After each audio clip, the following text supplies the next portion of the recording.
हाँ दोस्तों, नमस्कार। आप लोग कैसे हैं? स्वस्थ होंगे, मस्त होंगे और अपने कार्यों में व्यस्त होंगे। तो आज आपको एक छोटा एक वीडियो जो कि खास शायद आपने ये देखा नहीं होगा। आज आपको ऐसे ही शख्सियत से मिलाता हूँ और जिनकी कहानी सुन के आपके रोंगटे खड़े हो जाएंगे। जो उनका नाम है बाल भारती के श्री गिरिराज सिंह रावत जी, जो प्रिंसिपल के पद पर अभी हैं। और इनकी अगर कहानी सुनोगे तो आप भी बोलोगे कि ऐसे भी इंसान है समाज में जिनका कि यात्रा के दौरान बच्चे हृदय गति रुकने से आ, देहांत हो गया था उनका। जो जब वो यात्रा कर रहे थे उस दौरान उन्होंने क्या किया था, जब हृदय गति रुकी तो उन्होंने हॉस्पिटल में ले गए थे। और हॉस्पिटल की जो प्रोसेस होने के बाद जो डॉक्टर ने देखने के बाद बताया कि इनकी जो है हम भगवान को प्यारे हो गए। तो उसके बाद उन्होंने जो कुछ भी हो, एक बाप पिता के नाते उन्होंने अपने दिल को थाम के रखा और उन्होंने उस बात को दूर रखे और डॉक्टर को उसी समय फ़ोन किया। और फ़ोन करने के बाद डॉक्टर को बोला कि मेरा बच्चा है, इस प्रकार की घटना हुई है, तो मैं अपने बच्चे का अंगदान देना चाहता हूँ। तो डॉक्टर जी का अचंभित हुआ और डॉक्टर ने पहले तो अचंभित होकर भी दिल से थोड़ा थाम के बोला कि यार ये इस प्रकार का पहला है। दिल में इसने सोचा होगा कि ये इस प्रकार का बाप पहली बार होगा कि जिसने जो है अपने बच्चे का अंगदान के लिए जो है मेरे को ही फ़ोन कर रहा है। तो फिर उसके बाद डॉक्टर ने अपना जो अग्रिम प्रोसेस था डोनेट जो अंगदान का वो पूरा किया। और कई लोगों को जिनके के आंखों के लिए और कई अंगों को जो जिन लोगों को मिला है, तो उन लोगों को एक जीवन दान देने का एक महान पुण्य कार्य उन्होंने किया है। और आइए उनके मुंह से और जुबानी से ही ये बातें सुनते हैं। तो आप इसको ध्यान से सुने और ऐसे भी लोग सक्सेस हैं तो उसके बारे में आपको आगे उनसे मुंह से आपको सुनाता हूँ। 42 साल बड़ा तो हूँ मैं जो है उससे कुछ साल बड़ा हो। उसने वो ह्यूमन में क्लास फेलो, उसने और मैंने लॉ साथ में किया, LLB करी मैंने, दोनों साथ में किया साथ में। और 12वीं करने के बाद यहाँ से निकला था मैं। उसके बाद 10वीं पास की, घर की कंडीशन अच्छी नहीं थी। 7 रुपये रोज के हिसाब से मजदूरी करी। 7 रुपये रोज के हिसाब से मैंने कहा 2-3 महीने काम करूँगा, कुछ पैसे बनाऊंगा। 12वीं करने के बाद जो है बड़े सपने थे, लेकिन घर की कंडीशन नहीं थी। पापा ने कहा भाई कहीं देख लो, तेरे से 4 छोटे अभी और हैं, पढ़ाई का खर्चा नहीं है। देन मैंने टेस्ट दिया, एयरफोर्स का निकल गया चला। लेकिन मेरे पिताजी ने मुझे तब लिखा होता, 12वीं करने के बाद मेरे पिताजी ने मुझे लिखा था, बेटा तू पढ़ना चाहता था। और मतलब मेरे साथ हुआ क्या कि कोरदार में उससे पहले डिग्री क्लासेस के लिए नैजाबाद जाते थे। ये मेरे अग्रज हैं रिपुदमन वीर सिंह, मेरे अग्रज हैं, बड़े हैं हमारे अग्रवाल साहब। तो खैर मेरे श्रद्धेय अग्रज हैं ही जो है। मैं आपको बता दूं कि मेरे पिताजी ने लिखा था कि बेटे कभी हो सके तो BA पास कर लेना। और मैंने उस चीज़ को जो है, आज भी वो चिट्ठी मेरी रखी हुई है, आज भी स्टिल मुझे बड़ी प्रेरणा देती है। और मैं बता दूं आपको कि जब मेरे पिताजी, मैं ट्रेनिंग में था, मैं आई लॉस्ट माई फादर, मेरे पिताजी ख़त्म हो गए। और मेरा सबसे छोटा भाई he was just 7 year old, तो 7 साल का था। सबसे परिवार की जिम्मेदारी संभाली, क्योंकि मेरे पिताजी ने कहा था कि बेटे इनको जो छोटे भाइयों को अपने बच्चों की तरह पालना। And I did that one. तो मैं इसलिए बता रहा हूँ कि मैं ज़्यादा, क्योंकि समय भी बहुत ज़्यादा है, बच्चे भी जो करेंगे। मैं आपको बताना चाहता हूँ कि जो मैंने बताया था कि आप सफलता का मंत्र बहुत सारी बात की, कि आपने अपने आंतरिक गुणों को बताया आपने देखे, लेकिन वास्तव में है क्या? 2 चीज़ें हैं आपको कंट्रोल करती हैं, ध्यान रखिए। 2 चीज़ कंट्रोल करती हैं आपको, एक आपका मन कंट्रोल करता है और एक आपकी आत्मा कंट्रोल करती है, दोनों अलग हैं। मन कैसे कंट्रोल करता है? आप अभी छुट्टी होगी, घर जाएंगे, मोबाइल कहीं छुपा रखा होगा, मम्मी ने आप कहीं ढूंढते हैं मोबाइल को, ढूंढ करके कहीं फिर मम्मी सोगी, चुपचाप निकाला, कहीं एक कोने पे जाते हैं कि नहीं जाते? अलाउ नहीं करते ना, और आप लग जाते हैं। फिर किसी का आवाज़ सुनी कदमों की तो फट से छुपा के कहीं तकिए के नीचे कहीं दुख कर देते। किसकी बात मानते हैं आप? किसकी बात मानते हैं आप? मन की बात मानते हैं? आत्मा की बात मानते हैं कभी?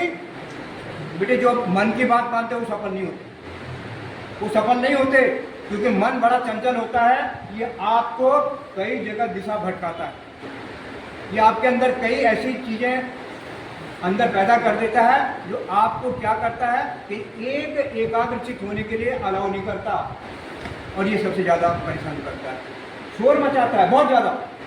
मन सबसे ज़्यादा शोर मचाता है।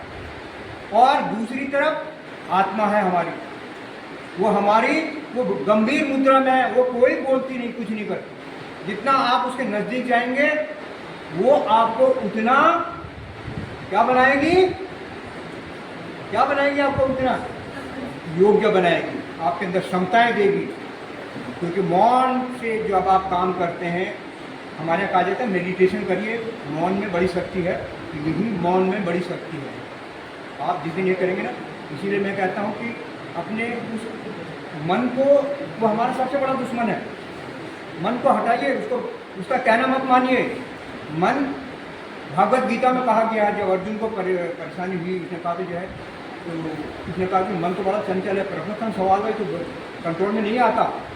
भगवान ने कहा था मेडिटेशन, इसको कंट्रोल करने के लिए मेडिटेशन यानी ध्यान करिए, प्रभु का ध्यान करिए, और वही आत्मा को कंट्रोल करता है। ध्यान रखिए बेटे।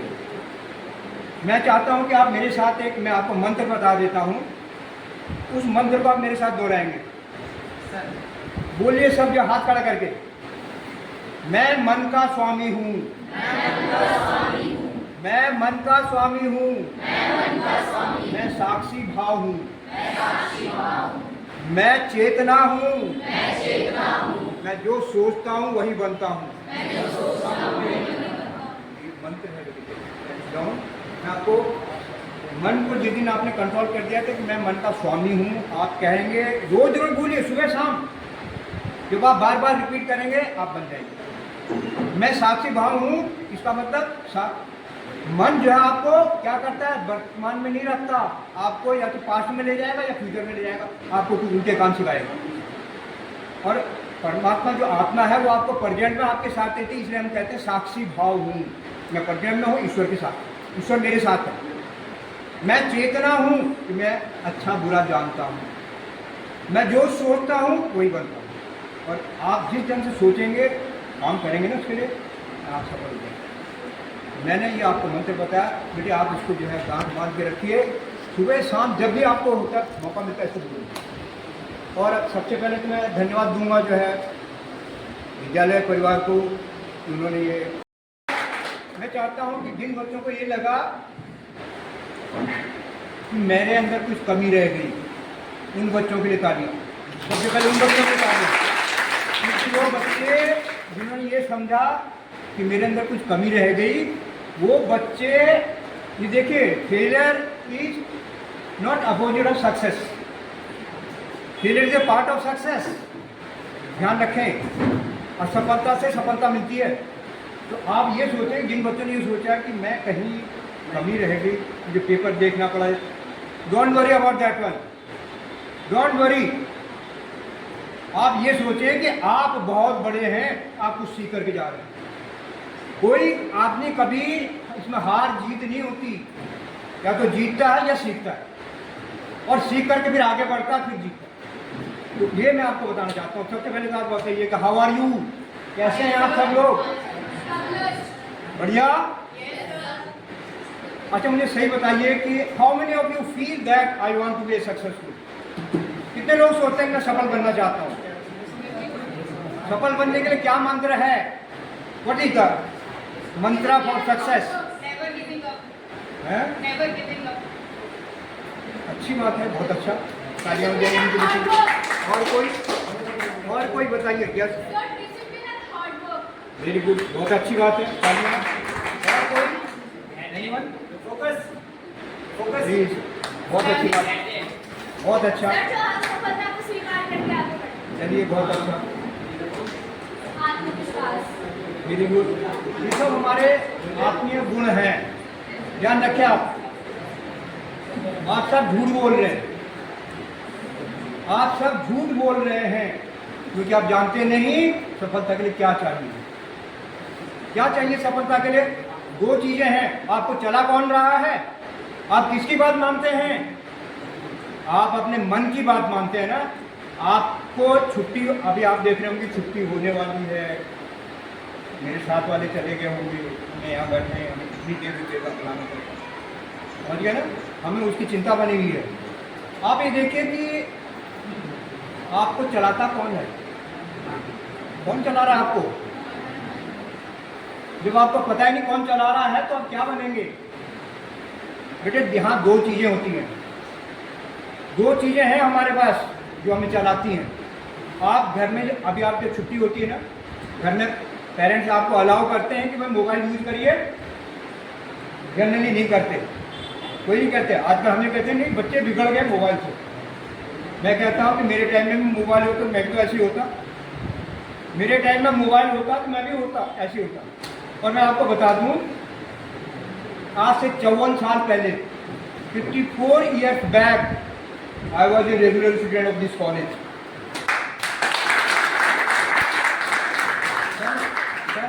1971 में मैंने यहाँ से 12वीं की थी।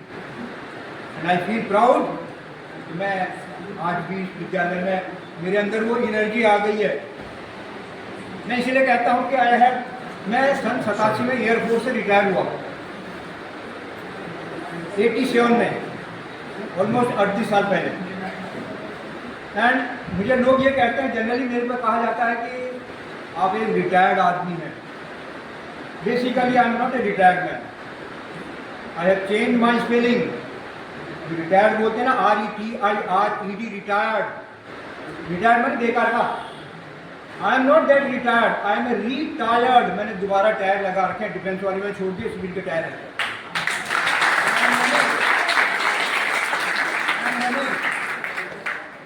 मैं कह रहा हूँ कि अभी हम बात कर रहे थे कि मेरी बेटी की डेथ का था, and he was my class fellow, he was my class fellow.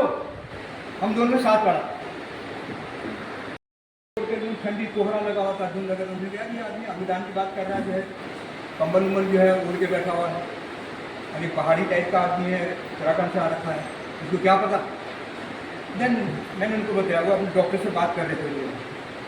Then मैं गया वहाँ पे, कंबल हटाया, मैंने कहा सॉरी सर, मैंने कहा I am retired from air force and I am working as a principal. Bal Bharati मैंने स्थापित किया। I know what is the value of organ donation. अंगदान की कीमत क्या होती है उनको मैं जानता हूँ। मैंने उनको कहा जो है इसका अंगदान करिए। ठीक, उन्होंने कहा हम लोगों को कहते हैं, लोग गाली देते हैं तो हमारा तो मर गया, तुम अंगदान की बात कर रहे हो, पर आप बिना पूछे जो कह रहे हैं कि अंगदान कर दो। हाँ, मैंने कहा यही तो सोचना है, क्योंकि हमारे अंग, मैं इसीलिए जो हमारे करता, हमारे यहाँ गुरुद्वारा में एक आधारशिला रक्तदान समूह हमारा, मैं उसका भी सदस्य हूँ, और मैंने 65 साल तक की उम्र तक रक्तदान होता है, 65। और मेरा लास्ट रक्तदान पिछले साल हुआ था, वो 71 साल में हुआ, वो मेरा 37वां था, मेरा 37वां रक्तदान था। तो मुझे कहा गया, मैं 72वां मेरा, अब ये 73वां है, परसों मेरा 26 तारीख को 73वां जन्मदिन है मेरा। तो मुझे 72वां, जब मैं पिछले साल रक्तदान करने के लिए मैं गया कि सर आप मत करिए। मैंने कहा क्यों? कि नहीं साहब आप जो है 65 साल के ऊपर हमने ये आप नहीं करें। मैंने कहा कि 65 लिख दो। तो साहब 6 साल से 65 तो लिखवा रहे हैं, तो कितने साल तक जो है 65 लिखवाते रहेंगे? मैंने कहा नो प्रॉब्लम। तो हमने कहा यार ये शरीर है, कल जलाना है ना, हमने कल जलेगा ये, तो जलाने से पहले हम ये कहते हैं कि किसी काम आ जाए। तो मैं बता रहा था चंद्रकांत का, जो मैं आपको बता रहा था, हमारी बहू, उसका आप ये देखिए कि वहाँ पर एक बच्चा 2 साल से हार्ट, उसका दिल चाहिए था, उसको जो है नहीं मिल रहा था, आखिरी स्टेज में था। चंद्रकांता का हार्ट उसको लग गया, ब्लड ग्रुप मैच कर गया, उसके 14 साल के बच्चे को उसका हार्ट लगा। 2 लोगों को किडनी लगी, 2 लोगों को आंखें लगी, पेनकार्ड, 8 लोगों को नया जीवन दिया, 8 लोगों को नया जीवन दिया। और हम सामान्य को क्या करते हैं, हम जो है हमारे में क्या होता है कि हम उसको जला देते हैं ना, जलाने के साथ क्या हो जाता है, वो जो है जबकि मरने के बाद वो बॉडी जो होती है वो करोड़ों की होती है, करोड़ों भी नहीं, उसे कोई मूल्य ही नहीं है। आप मैं आपसे यही कहूँगा कि कहीं इस अवेयरनेस में आप भी शामिल होइए। तो आप ये देखिए कि क्या वास्तव में ये मरने जलाने से अच्छा है कि हम किसी ने उसमें कार्ड निकाल के किसी को लगाते हैं, जल बात जला दें, रात तो होना ही है ना। लेकिन कहीं आज मेरा बेटा जिंदा है, आज कहीं उसी ने जिस दिन उसने नेत्रदान किया उसके दूसरे दिन जो उसकी आँखें लगी, 2 आदमियों को आँखें लगी, एक आँख को लगी, एक आँख को लगी, जिन्होंने कभी दुनिया नहीं देखनी थी आज दुनिया देख रहे हैं। तो मैं कैसे मान लूँ मेरा बेटा मर चुका है? जलाई मैं तो ये सोचता हूँ, मुझे दुख किस बात का, काहे के लिए दुखी हो ना। तो मैं इसलिए कहता हूँ कि ये अंगदान बहुत बड़ी चीज़ है। अगर आप उसको जो है घर में जो है थोड़ा आप चिंता करिए। हाँ, ये मेरे जैसे के लिए तो खैर जो है वो नहीं है, लेकिन कई माँ के लिए, जैसे उसकी माँ है, माँ के लिए बहुत मुश्किल होता जो है। और मैं कहता हूँ कि और मैं अभी सुबह आप भी बता रहे थे कि हमारे यहाँ हमें देख रहे थे पार्टिसिपेंट भी है तो कौन है, ज़्यादातर बच्चियाँ हैं, बच्चे नहीं हैं। इसका मतलब क्या है, लायक ये हैं तो नालायक प्रूव हो रहा है ना, तो ये प्रूव हो गया है। और मैं कहता हूँ कि आप सब लोगों को, हमारे आजकल शारदीय नवरात्रे चल रहे हैं, आप सब वही हैं, आप सब वही मूर्तियाँ हैं। आपके अंदर जो है क्या पावर नहीं है, यू हैव एवरी पावर। केवल हम अपने को साक्षी भाव बना करके, चेतना बना करके जो मैं सोचता हूँ वही करता हूँ, तो भावना रखेंगे और मैं मन का स्वामी बन जाएंगे आप। Everything will be possible for you, what ever you want you will become. मैंने रिटायरमेंट के बाद पढ़ाई करी है, BA किया, MA किया, MA किया, B.Ed किया, और B.Ed के लिए भी मैंने ये कॉलेज में मेरी जो है B.Ed की क्लासें लगी थी कॉलेज में। फिर M.Ed किया, फिर बेटे के साथ लॉ किया, LLB करी। तो पढ़ाई की कोई उम्र नहीं होती है, आपकी सोच होती है। जिस दिन आप जैसा सोचेंगे वैसा बनेंगे। तो मैं इसलिए आपको कहना चाहता हूँ कि समय ज़्यादा हो गया, आप ये इस पर जो है आप थोड़ा सा चिंता करें, घर पे डिस्कशन करें कि भाई क्या अंगदान कितनी बड़ी चीज़ है, कि हमें क्या, अगर कोई डेथ होगी तो हो गई, अब क्या कर सकते हैं, हमारे कंट्रोल में नहीं है। लेकिन उसको कहीं हम अगर ऐसा कर दें, कहीं ऐसा सुविधा हो, करिए। धन्यवाद। और आप सबको मैं बधाई देना चाहूँगा। जो भी बच्चे हैं उसमें आपको ये नहीं सोचना कि किसको मिला क्या मिला, आप सबको मिला है, हम सबने मिलकर के काम किया है। आप सब धन्यवाद के पास हैं। Thank you.